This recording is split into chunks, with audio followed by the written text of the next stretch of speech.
안녕하세요. 제 이름은 루카스입니다. 저는 45세이고 뉴욕에서 군사 분석가로 일하고 있어요. 지난 10년 동안 세계 각국의 군사 기술 발전을 연구하고 분석해왔죠. 여러 나라들이 방어 시스템을 발전시키기 위해 경쟁하는 모습을 봤지만 한국은 제 관심 목록에서 상위에 있진 않았어요. 물론 한국이 미국의 중요한 동맹국이라는 건 알고 있었지만 군사력이 중국이나 일본 같은 다른 나라에 비해 뒤처져 있다고 생각했거든요. 그래서 서울에서 열리는 국군의 날 행사 초대를 받았을 때 사실 그렇게 흥분되지는 않았어요. 한국으로 군사 행사 때문에 가는 것이 그리 특별하게 느껴지지 않았거든요. 저는 다른 나라에서도 이런 행사에 많이 가봤고 그 행사들은 대부분 비슷한 패턴을 따랐어요. 탱크들이 등장하고 군인들이 행진하고 고위급 인사들이 연설하는 그런 모습이죠. 서울에서도 비슷할 거라고 생각했어요. 하지만 초대를 거절할 수는 없었어요. 한국은 세계 방위에서 중요한 역할을 하고 있었고 국군의 날 행사도 뭔가 배울 점이 있을 거라고 생각했죠. 그래서 약간의 호기심과 회의적인 마음을 안고 뉴욕에서 출발하는 비행기에 올랐어요. 비행기가 태평양을 가로질러 날아가는 동안 저는 기내 지도를 보며 우리가 얼마나 멀리 왔는지 확인했어요. 서울이 멀게 느껴졌어요. 단순히 지리적으로 뿐만 아니라 제 경력 측면에서도 말이죠. 저는 중동이나 유럽 같은 지역에 집중해왔고 한반도는 언제나 부차적인 관심사였거든요. 비행기가 착륙을 준비할 때 창밖을 보니 서울이라는 도시가 펼쳐져 있었어요. 뉴스나 보고서에서만 접했던 그곳이 제 눈앞에 보이더라고요. 끝없이 이어진 도시 풍경은 전통과 현대가 어우러진 모습이었어요. 하늘을 향해 솟은 고층 빌딩들과 그 아래에 조용히 자리 잡은 전통적인 한국 건물들이 함께 공존하는 모습이 참 이색적이었죠. 이 도시가 한편으로는 고대적이고 또 다른 한편으로는 미래적이라는 점이 인상적이었어요. 서울공항은 크고 북적였어요. 사람들은 사방으로 바쁘게 움직이고 있었죠. 세관을 통과하고 짐을 찾는 동안 저는 이 모든 것이 참 효율적이라고 느꼈어요. 보안 검색에서 짐 찾기까지 모든 과정이 너무나 매끄럽게 진행되었어요. 세계 주요 공항에서는 종종 혼란스러움을 경험하곤 했는데 여기서는 모든 것이 질서 있게 돌아가고 있었죠. 이 순간 저는 한국이 얼마나 집중적이고 신속하며 미래지향적으로 운영되는지를 처음으로 실감하게 되었어요. 행사 주최 측에서 준비한 검은색 세단이 공항 밖에서 저를 기다리고 있었어요. 운전기사는 영어로 인사를 건넸고 우리는 도시로 향했어요. 창밖을 바라보며 도시의 모습을 눈에 담으려 애썼어요. 도로에는 많은 차들이 있었지만 모든 것이 조화를 이루며 움직이고 있었어요. 경적 소리도 성급한 운전자도 없었고 그저 일정한 흐름으로 교통이 이어지고 있었죠. 길 양쪽으로는 스마트폰부터 화장품까지 광고하는 네온 사인이 건물에 빛나고 있었어요. 젊은이들이 삼삼오오 모여 길을 걸으며 웃고 이야기하는 모습도 보였어요. 활기차면서도 통제된 느낌, 생동감 넘치면서도 평온한 느낌이 들었어요. 더 멀리 갈수록 대조적인 모습들이 눈에 들어왔어요. 전통적인 사찰과 궁궐들이 유리로 된 고층 건물들 사이에 자리 잡고 있었죠. 마치 과거와 미래가 나란히 공존하는 것처럼 보였어요. 전쟁으로 황폐했던 서울이 세계에서 가장 발전된 도시 중 하나로 변모한 이야기를 읽은 적이 있지만 실제로 내 눈으로 보는 것은 또 다른 경험이었어요. 예상치 못한 에너지가 느껴졌어요. 자부심과 혁신이 혼합된 도시의 모습이었죠. 우리는 한강을 내려다보는 고층 호텔에 도착했어요. 체크인하고 20층에 있는 방으로 안내받았죠.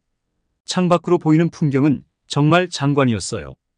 강이 도시의 불빛을 반사하며 잔잔히 흐르고 있었고 멀리 남산타워가 언덕 위에 자리 잡고 그 불빛이 밤하늘을 배경으로 깜빡이고 있었어요. 이 도시가 끝도 없이 펼쳐져 있는 것 같았어요. 콘크리트와 유리 그리고 역사의 조화가 이루어진 광대한 풍경이었죠. 그날 밤 침대에 누워서 이 여행이 단순한 군사 행사가 아닐 것 같다는 느낌을 지울 수 없었어요. 서울에는 뭔가 특별한 것이 있었어요.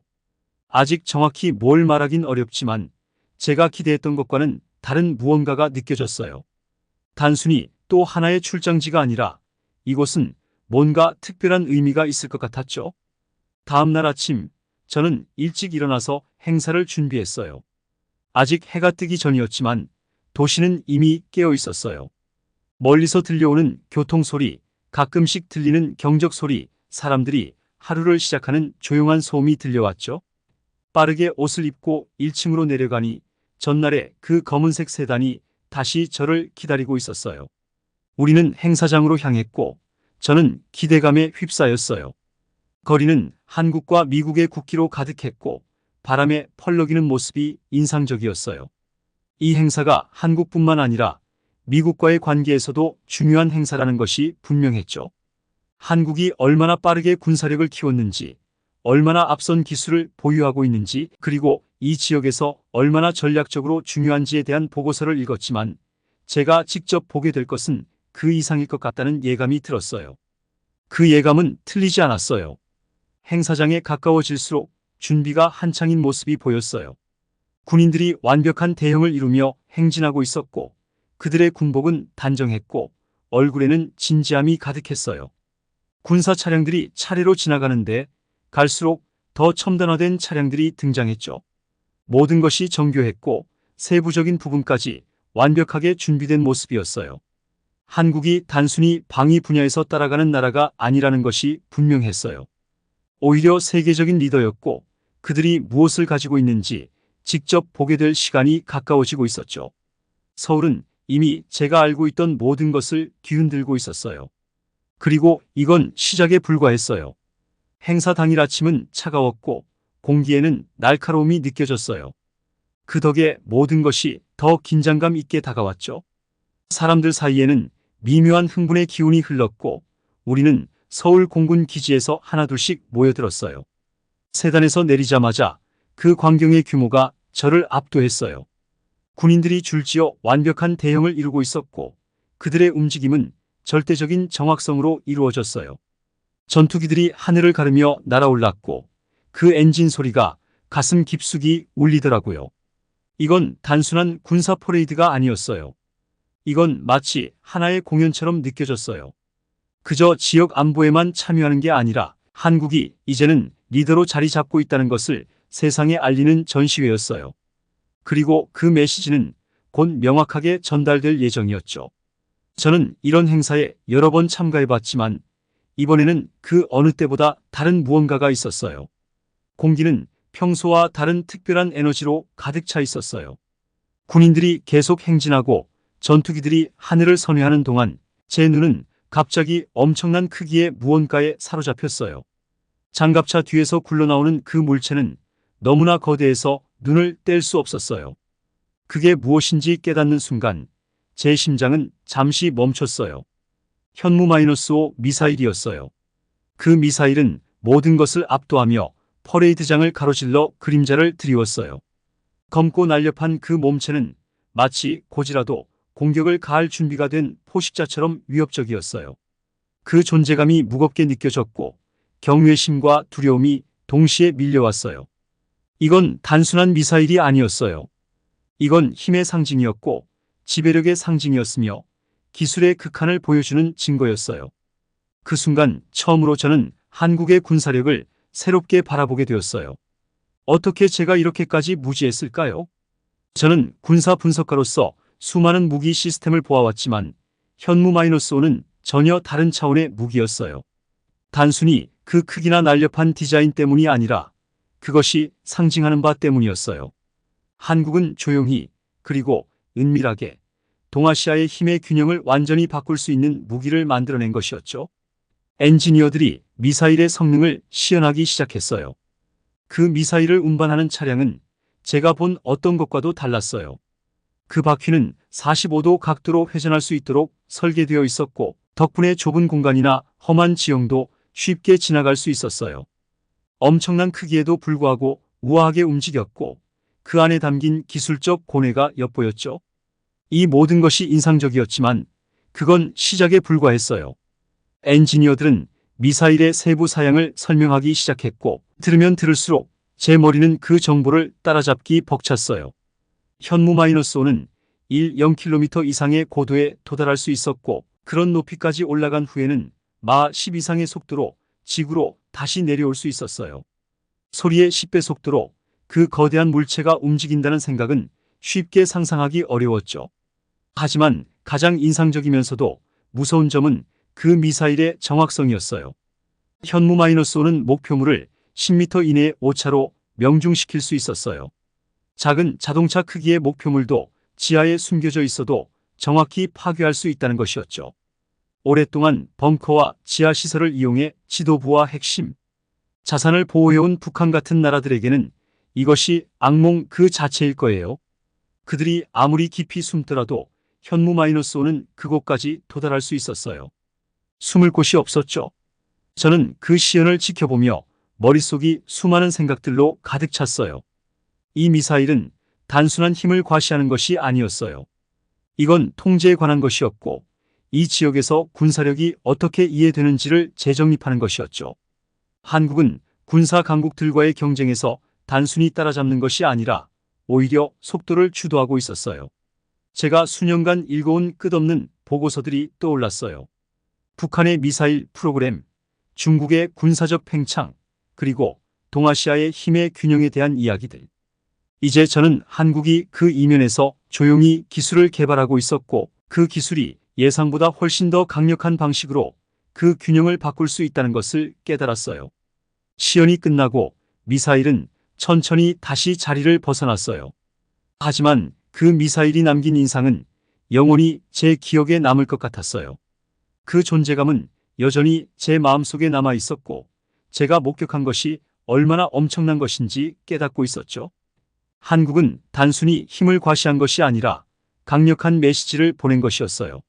그 메시지는 한국이 힘과 정확성 그리고 동맹국을 지키려는 결단력을 갖추고 있으며 어떤 적도 쉽게 도전할 수 없는 존재라는 것을 분명히 했어요.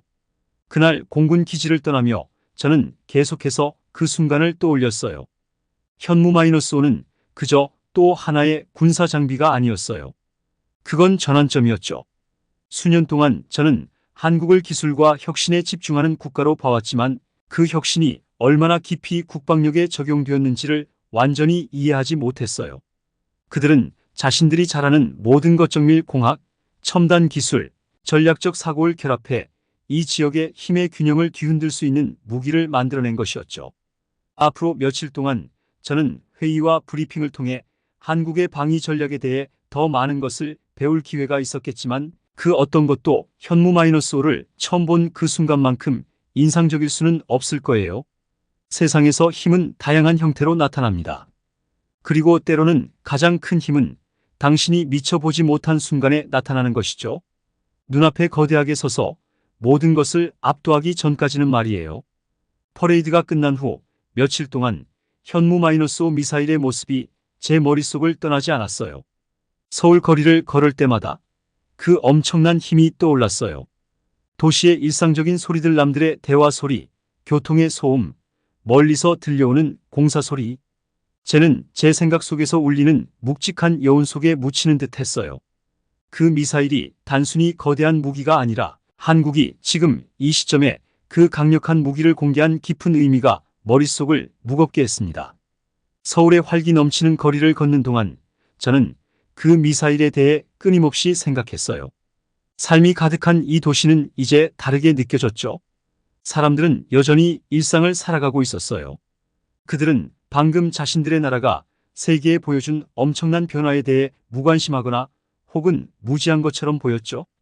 그들의 평범한 일상과 군사력이 새롭게 형성되는 과정 사이의 대조는 매우 두드러졌어요.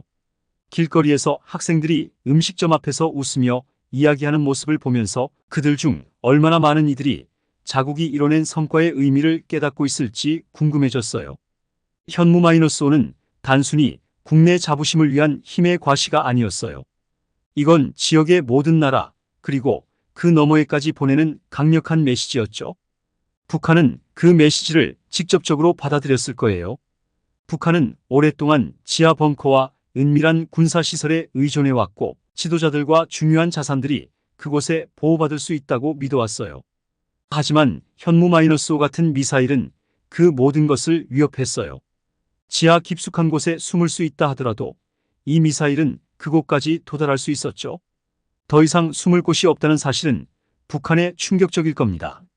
저는 중국과 일본에 대해서도 생각했어요. 이 지역의 다른 강대국들인 그들 역시 군사 발전에 있어서 익숙한 나라들이죠. 오랜 세월 동안 그들 역시 군사력을 확장하며 동아시아의 복잡한 동맹과 경쟁 속에서 자신들의 입지를 다져왔어요. 하지만 현무-5의 등장은 그들의 전략을 다시 평가하게 만들 것입니다. 경제 대국인 한국이 이제 군사적으로도 강력한 나라가 된 상황에 중국은 어떻게 반응할까요? 일본은 이에 대응해 자신의 방위 프로그램을 더 빠르게 추진하게 될까요? 동아시아에서의 힘의 균형은 항상 매우 섬세한 균형의 춤과 같았어요. 각 나라는 서로의 움직임을 신중하게 관찰하며 다음 행동을 결정했죠. 하지만 이제 그 춤은 바뀌고 있는 듯 했어요. 한국은 이제 단순한 참여자가 아니라 이 지역의 안보 구조의 중심에 자리 잡고 있었어요. 더 이상 수비에만 의존하는 나라가 아니었죠. 그들은 이제 미래를 만들어가고 있었습니다. 이런 생각들이 제 머릿속을 가득 채운 채로 저는 한강이 보이는 작은 카페에 앉아 있었어요. 강물은 고요하게 흐르고 있었고 그 표면은 마치 아무런 일도 일어나지 않은 듯 잔잔했어요. 창가에 앉아 도시의 스카이라인을 바라보며 저는 과거와 미래가 공존하는 서울의 모습을 다시 한번 떠올렸습니다. 하지만 이제 이 도시의 미래는 제가 상상했던 것보다 더 밝고 더 불확실해 보였어요. 커피 한 모금을 마시며 저는 한국의 여정에 대해 생각해 봤어요. 불과 몇십 년 전만 해도 이 나라는 한국 전쟁의 폐허에서 재건을 시작한 나라였어요. 그들은 상상할 수 없는 도전가난, 정치적 불안정, 그리고 북쪽에서의 위협에 직면해 있었죠.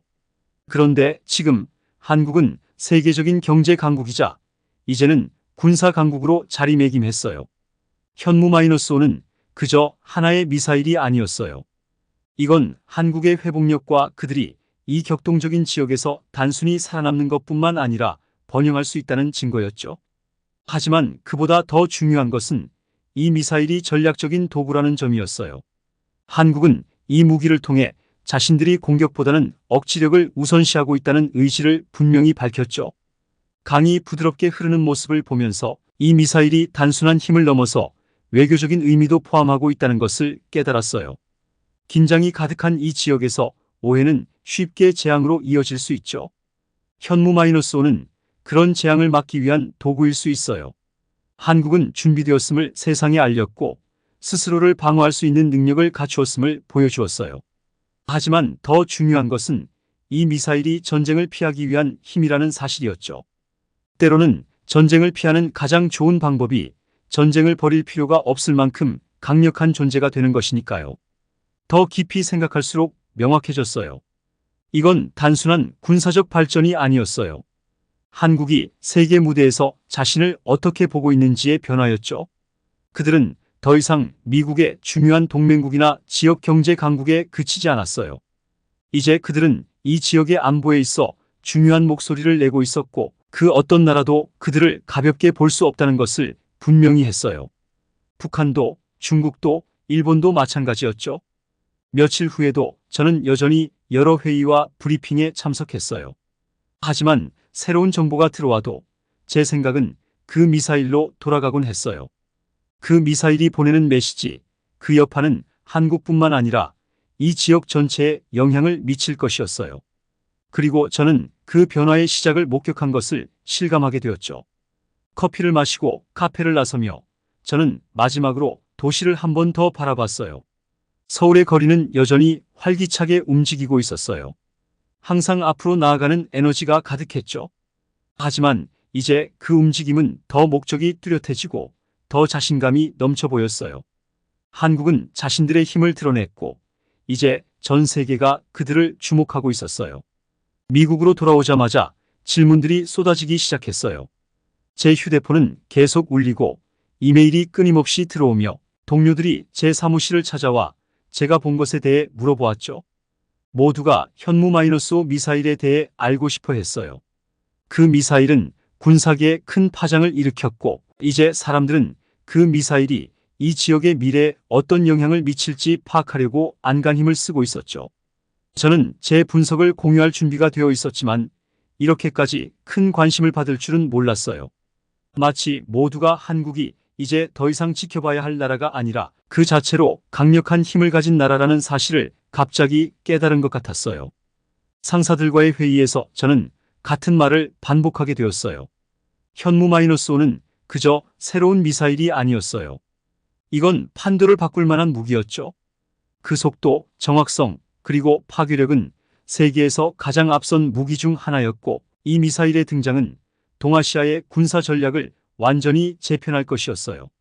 미국은 항상 한국을 중요한 동맹국으로 여겼지만 이제 그들은 더 나아가 한국을 독자적인 전략적 파트너로 생각해야 했어요. 이 변화는 미묘하지만 중요한 의미를 가지고 있었죠. 이제 한미 동맹은 더 이상 한국이 일방적으로 미국의 방어에 의존하는 관계가 아니었어요. 한국은 이 동맹에서 주도적인 역할을 하고 있었고 그로 인해 동맹 전체가 강화되고 있었죠. 동료들과 이런 통찰을 나누면서 저는 한국에 대해 자부심을 느꼈어요. 과거에 한국은 종종 군사적으로는 이웃 국가들에 가려져 있는 나라로 여겨졌어요. 하지만 그런 인식은 이제 시대에 뒤떨어진 것이었어요.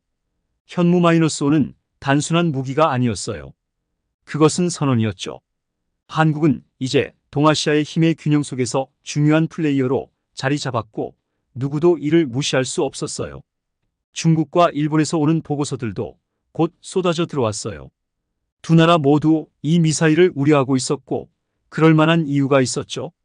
현무-5는 동아시아의 미묘한 힘의 균형을 무너뜨릴 가능성을 가지고 있었어요. 군사적 야망이 커지고 있는 중국은 이제 한국이 그들의 공격에 치명적으로 대응할 수 있는 상황에 직면하게 되었죠. 일본의 경우 오랫동안 미국의 보호에 의존해왔고 북한의 미사일 위협을 우려하고 있었기 때문에 이 강력한 무기가 지역에 존재하는 것은 위협이자 동시에 안심할 수 있는 요소로 다가왔을 거예요. 한국의 군사적 발전은 일본이 자신들의 방위 전략을 재검토하게 만들었을 겁니다. 파장은 여기서 그치지 않았어요. 주요 강대국들 사이에서 외교적 논의가 활발해졌고 무기 통제, 미사일 조약, 지역 안정성에 대한 대화가 오갔죠. 현무-5는 한반도를 넘어서는 우려의 물결을 일으켰어요. 그동안 논의의 주변에 머물던 한국은 이제 그 중심에 자리 잡게 되었죠. 그들은 더 이상 사건에 반응하는 나라가 아니라 그 사건들을 형성하는 나라로 자리매김했어요. 이제 그들은 중요한 자리에서 목소리를 내고 있었고 누구도 그들을 무시할 수 없게 되었어요. 미국 국방부 역시 이 상황을 재평가해야 했어요. 한국의 군사적 발전은 분명 한미 동맹에 큰 도움이 되었지만 동시에 동맹의 역학 구조도 바꾸고 있었어요. 미국이 오랫동안 방어자의 역할을 해왔지만 이제 한국은 스스로를 지킬 수 있는 능력을 보여주고 있었죠. 이건 나쁜 일이 아니었어요. 오히려 동맹을 더 강하게 만들었고 미국이 이 지역에서 한국에 더 많이 의존할 수 있게 했죠. 하지만 동시에 우리는 동아시아 방위 계획을 재조정해야 했어요. 한국은 이제 단순한 핵심 플레이어가 아니라 그 자체로 리더가 되었죠. 제가 제 분석을 작성하기 위해 자리에 앉았을 때 한국이 얼마나 멀리 왔는지에 대해 깊이 생각하게 되었어요. 그들의 군사력 증가는 요란하지도 않았고 눈에 띄지도 않았어요. 조용하고 꾸준히 그리고 치밀하게 계획된 결과였죠. 다른 나라들이 자신의 능력을 자랑하고 과시하는 동안 한국은 배경에서 기술을 개발하며 국경을 지키는 동시에 지역의 평화를 보장할 수 있는 방법을 모색하고 있었어요. 현무-5의 공개는 수년간의 신중한 계획과 혁신의 결실이었고 그 즉시 지역의 역학을 바꾸었어요. 이 과정에서 깨달은 교훈은 명확했어요. 결코 조용한 결단력을 과소평가하지 말라는 것이었죠. 한국이 군사적으로 강대국으로 떠오른 것은 침략적인 욕망 때문이 아니라 국민을 보호하고 끊임없이 변화하는 지역에서 자신의 위치를 확보하기 위한 필요성 때문이었어요. 그리고 이제 그들은 전 세계에 그들이 어떤 능력을 가지고 있는지 보여주었어요. 퍼레이드 이후 몇 주 동안 저는 세계적인 헤드라인을 보며 현무-5에 대한 기사가 계속해서 나오고 있는 것을 지켜보았어요.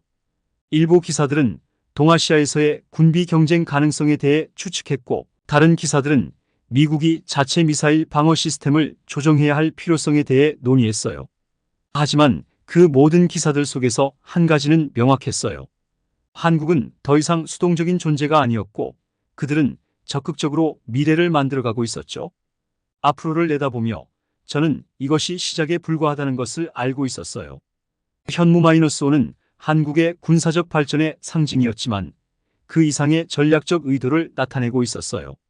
이건 단순히 무기를 모으는 것이나 긴장을 고조시키는 것이 아니었어요. 이것은 억지력이었어요. 한국은 분쟁을 일으킬 생각이 없었지만 만약 분쟁이 그들의 문 앞에 다가온다면 그들은 준비가 되어 있음을 보여주고 있었죠.